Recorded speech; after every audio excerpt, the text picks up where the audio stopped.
Hello, this is Gerald Jan van Was. In learning Chinese characters, I have trouble in remembering some characters when I don't understand what I'm seeing. I can remember a couple of them, but not too many of them. It's much easier, maybe for everybody, to really see and recognize what is going on in the characters, and also for me, then the extra, I have this extra tool also that I can understand vowels and consonants more easily, so that I can understand also why they are used. And I will tell you how it helps me, for instance, to understand certain words, and I will provide you these associations, and maybe they help you as well. And I just took out the example of gay, which you have here. And there are a couple of things that you can figure out and remember them better if you also understand them, if you know what you're seeing also and hearing. And of course, I use my scheme to give the order to the sounds. Then, so the sound. I have this, let's say, trick to split a little bit the different vowels and consonants into the order of complexity that is also available in the numerical order, where a couple of letters are always about just keeping the focus and succeeding to keep the focus onto the physical object itself, and they describe the object as such. If it's more about balance, it's really in timing. You have a couple of other letters, and we have a contextual frame that we should use. Okay, we have also another couple of sounds and so on. But the characters themselves, they are always, well, of the Chinese characters, they are always about the context of how things are made in time. So you can easily put them in that frame, and that's what I will do. And because that's the kind of context that is created and that is described there.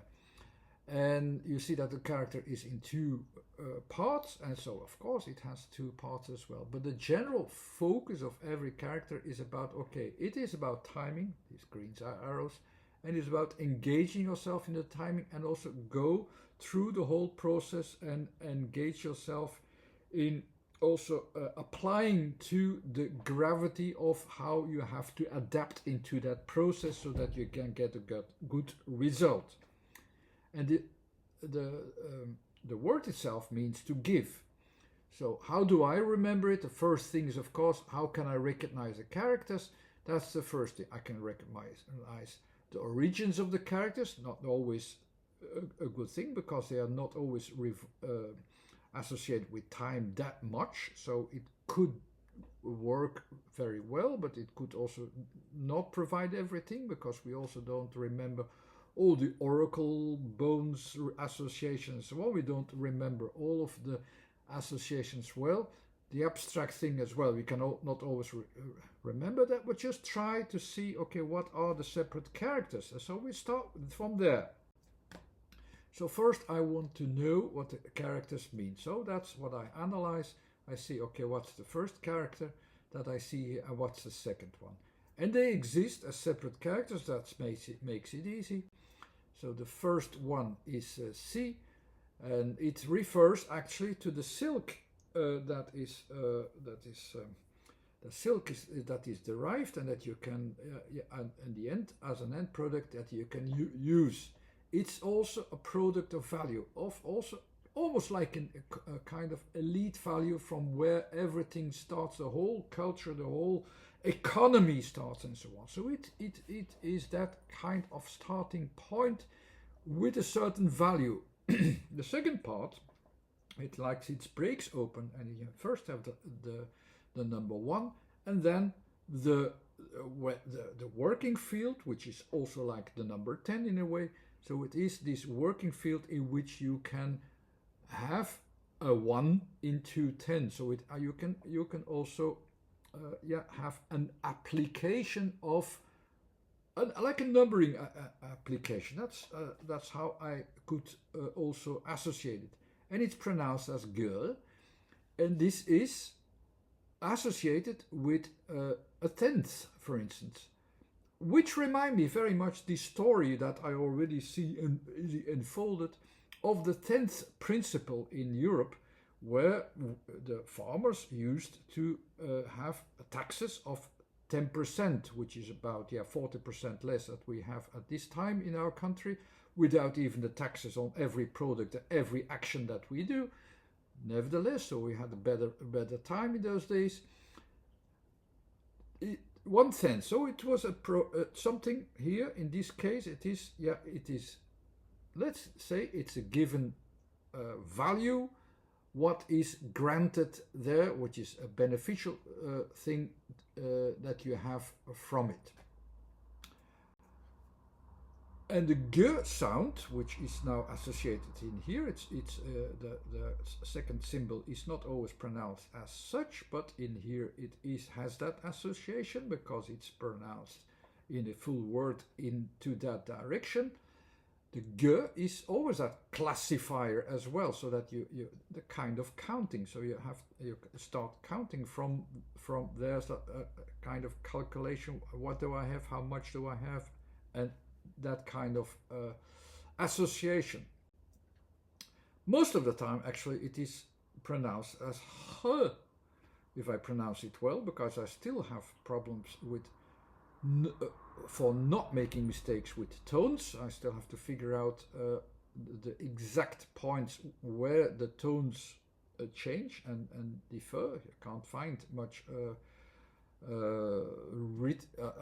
ideas about that, but I'm sure that it's not just random. But it also, in a way, if it's pronounced like that, it also has this connotation of some kind of agreement that you have there. So you have this, let's say, almost like silk trade agreement, how things are divided and how they are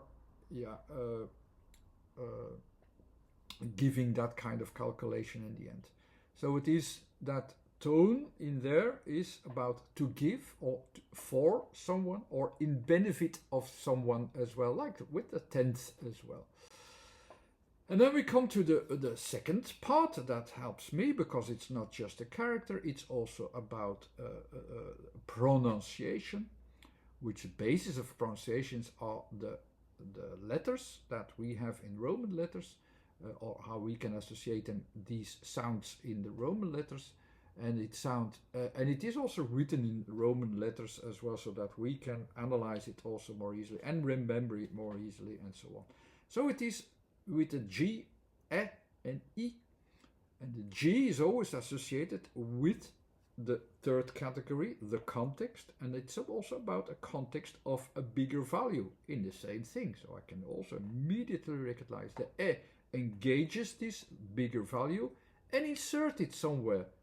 Exactly the same thing. It confirms the same idea. So also there you have it from my point of view. It starts from my point of view. I'm ready also to insert that value. There's also, of course, this tone in it, which really goes down to what it is. The association and the emphasis on context, on that I will give it, I will provide it, I will provide this 10th principle, is not a focus upon who receives it, who gains from it, and so on. No, it's so you could emphasize two focuses: the one who gives and the one who receives, and then you could. See, like, oh, is it more about a gift or is it more about the giver? Here it is more about the one who decides for that, the giver, not the receiver. And that's where the tone emphasizes, again, much more. It's about the thing, the reality that is given there, that is provided there as a provision, and then you can benefit from it. It's not to benefit you in a way. It's like that's not meant. It's meant as a value, and that value is decided, and so take it or leave it. That's the division. Just like a 10th is like a kind of tax that you have to live with, and then you also have your own things that you receive and gain from it and so on. Within that system you can live. That's how I associate it. Is that for you beneficial to remember this? For me it is. I have these two levels which I try to see as quick as possible. If I see them, I'm already a lot further to remember it well, how to pronounce it, how to recognize it, and so on. It might have not been the easiest word, and there might be even some other connotations of associations within the grammatical sense that I should have explained better as well, or I should also be sure about them